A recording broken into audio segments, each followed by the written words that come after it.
There it shall be said unto them, Uh-huh. ye are the sons of the living Most High Power. Prophecy on us today. Mm-hmm.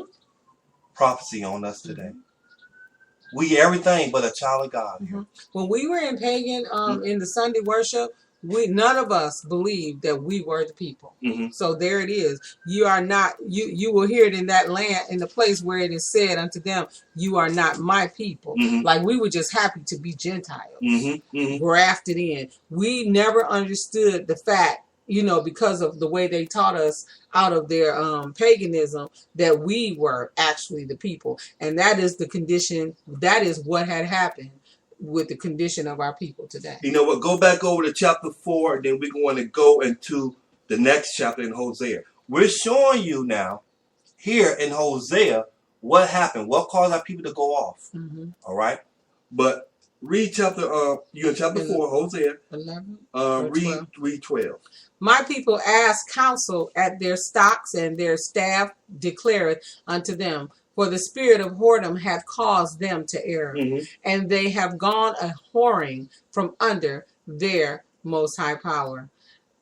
They sacrifice upon the tops of the mountains, and burn incense upon the hills, under oaks and poplars and elms, because the shadow thereof is good.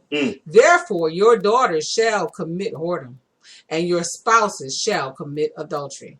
I will not punish your daughters when they commit whoredom, nor your spouses when they commit adultery, for themselves are separated with whores, and they sacrifice with harlots. Therefore the people that doth not understand shall fall.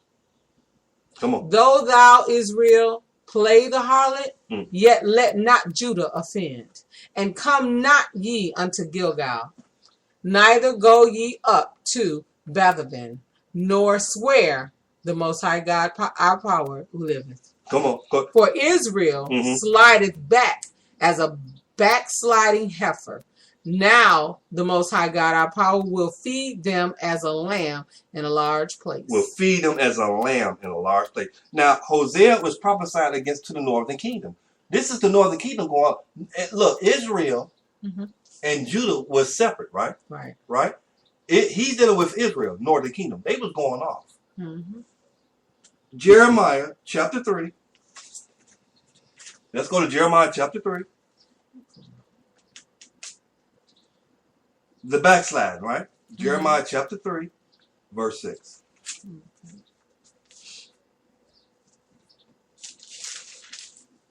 Jeremiah chapter 3, beginning at verse 6. The Most High God, our power, said also unto me in the days of Josiah the king, hast thou seen that which backsliding Israel hath done? The Most High said, hey, have you seen the backsliding that Israel did? She is gone up upon every high mountain and under every green tree, and there hath played the harlot. Now, brothers and sisters, this is a little Celtic history back then here, okay? Remember, the gods fell to earth. They fell to a mountain. Okay? So they draw our people to worship them in high places. The false gods. The false gods. Fallen angels. Fallen angels, right? So there's been many stories of our people worshiping on high mountains. Make them under trees. Under trees. We're good for being up with under trees. You know? So this is something that we call sacred. You know, when there was a sacred, we got stuff like that on the earth now. We didn't call it sacred. It was the falsehoods of sacred, the mountain and the trees. We recognize it as sacred, but all the time it was whoredom. It was whoredom all the time, right? But the Most High said, make no image. They was making an image. That's what they were doing. Graven image. And bowing down to bowing it, down. Right? Don't make no image of him. That's an image of something that's in heaven, in the earth, or nothing, right? Read that again. The Most High God, our power, said also unto me in the days of Josiah the king, hast thou seen that which backsliding Israel has done? She is gone up upon every high mountain and under every green tree, and there hath played the harlot. And there have played the harlot. And go ahead, Papa. What Did you want me to? Go ahead. Oh, I didn't know. And I said, after she had done all these things, turn thou unto me. But she returned not. And her treacherous sister Judah saw it. And I saw when for all the causes whereby backsliding Israel committed adultery, I had put her away and given her a bill of divorce. Yet her treacherous sister Judah feared not, but went and played the harlot also. So that's the division too, isn't he talking about? Ephraim was recognized as the Israel, and Judah was separate because the southern and the northern kingdoms were separated at that time. And so the one didn't pay attention to the punishment that they endured from the Most High. Ephraim, when Assyrians separated them under Jeroboam, what we're reading in Hosea, they didn't recognize it. Okay. Because Hosea's happened before Jeremiah. Exactly. Look, brothers and sisters, look. The Most High is not slack, like I say, he's not slack concerning his promises. Whether it's a good promise on you or a bad one, it's going to come to pass. We have to walk in the obedience. We got to walk in the obedience, right, to get the blessing. Let's see a prophecy on us today because of this, okay? We have been asleep as a people, and now, even in Hosea chapter 2, the prophecy of us not calling on these false gods, that's being revealed. The prophecy of us going back to worshiping the Most High God according to his will and law, statutes, and commandments, that's being revealed. That was foretold in the Bible. Centuries before Christ. Go to Hosea chapter 6. Go to Hosea chapter 6 here. Now, we know, you're going to start at chapter 1, but let's get the scripture. Verse 1? Yeah, verse 1. Yeah, chapter 6, verse 1. We know that a day with the Lord is as of 1,000 years, and 1,000 years is as of a day, right? Come on, prophets, read chapter 6, verse 1 here. Come and let us return unto the Most High God our power, for he hath torn, and he will heal us. He hath smitten, and he will bind us up. That's what we need to be teaching. That's what need to be being preached right now. Come, what? Let us what? Come and let us return unto the Most High God our power. Let's return back to the Most High God, Ahaya, our God. Let's return back to him. That's what we got to do. For he has torn, and he will heal us. And he will heal us. He has smitten, and he will bind us up. Meaning that he got whooped so bad that we had blisters. He chastened us, but he will certainly heal us. Now, here's the prophecy. This is what you see right now before your eyes. You see it all over the world. Come on. Verse 2. After 2 days will he revive us. In the third day he will raise us up. In the third day he will raise us up. We're being revived now. We're being revived now. We're being revived right now. That valley of dry bones is you, Israel. You're being revived.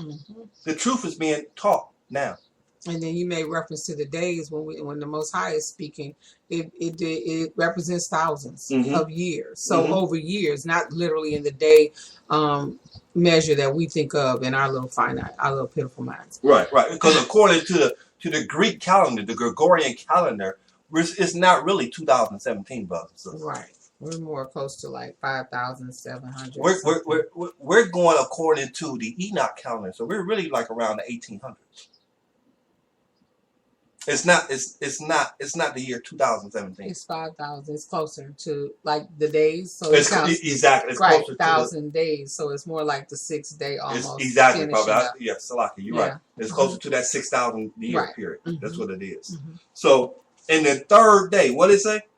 After 2 days will he revive us. In the third day he will raise us up, and we will live in his sight. We will live in his sight in the third day. Meaning when Christ comes back, he's going to rise us all up, and we're going to be living and working in the kingdom. We're going to be ruling in the kingdom with Christ on the third day.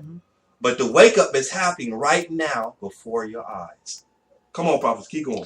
Then shall we know, if we follow on to know the Most High God our power, his going forth is prepared as the morning, and he shall come unto us as the rain, as the latter and the former rain unto the earth. Come on. O Ephraim, what shall I do unto thee? O Judah, what shall I do unto thee? For your goodness is as a morning cloud, and as the early dew, it goeth away. It goeth away. So Ephraim and Judah, your goodness is as spittle. It ain't nothing. All right? Come on. Therefore, verse 5, have I hewed them by the prophets. I have slain them by the words of my mouth, and thy judgments are as the light that goeth forth. For I desired mercy and not sacrifice. And not sacrifice. And the knowledge of the Most High God our power more than burnt offerings. Learn of me. But they, like men, have transgressed the covenant. There have they dealt treacherously against me. Gilead is a city of them that work iniquity, and is polluted with blood. And as troops of robbers wait for a man, so the company of priests murder in the way by consent, for they commit lewdness. I have seen an horrible thing in the house of Israel. There is the whoredom of Ephraim. Israel is defiled. Also, O Judah, he has set an harvest for thee when I return the captivity of my people. So the Most High sent Christ. Christ is going to return the captivity of his people back to themselves. This is prophecy for us. He's waking us up, brothers and sisters. You're being woke up now. The truth is being preached right now. Prophets, anything else you want to bring out on this? Because the word is ever learning. No. All right. So look, brothers and sisters, today's lesson was what had happened was. What had happened was. What had happened was simple as plain as the scripture said it. We fell off, and the Most High has never been unloyal to us, unfaithful to us. I mean, that's what I can see. All I can see is that he continually put up with us, with our foolishness, and still work it out so we can come back to him.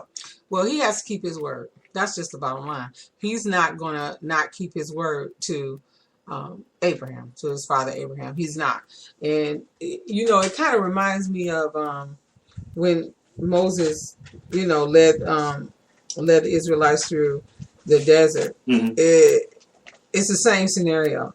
Even if he has to wait for generations to die off until he gets to that group of people that represent the Israelites as a whole, he's going to keep his word.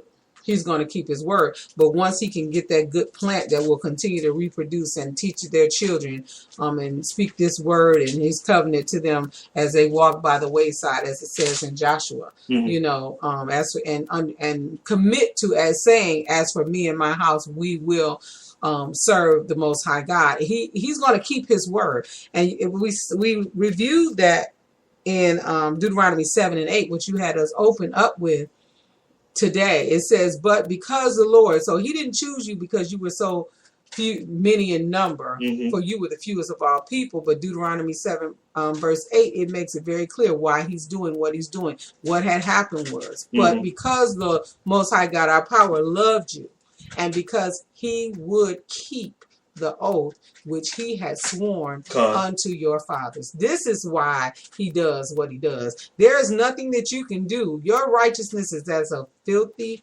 rag. Well, didn't Hosea just say that? Israel and Judah, your righteousness is lewdness, right? It's lewdness is what they're doing, because the priests, because they consent and don't speak up. Hosea 6 and 9. And as the troops of robbers wait for a man, so the company of priests murder in the way by consent. The priests are committing murder because they're causing his people to go to hell and die because they consent to their wicked ways, and they don't say anything and lifting up the word of the Most High God, for they commit lewdness. Brothers and sisters, today's church, today's first day worship, which is on Sunday, it is a place of lawlessness. Iniquity. The same word. Iniquity. Same word. Iniquity. A lot of people hear iniquity and they don't understand. That means lawlessness. You don't follow the law. You don't follow. According to what the Most High say, what is the law? Okay.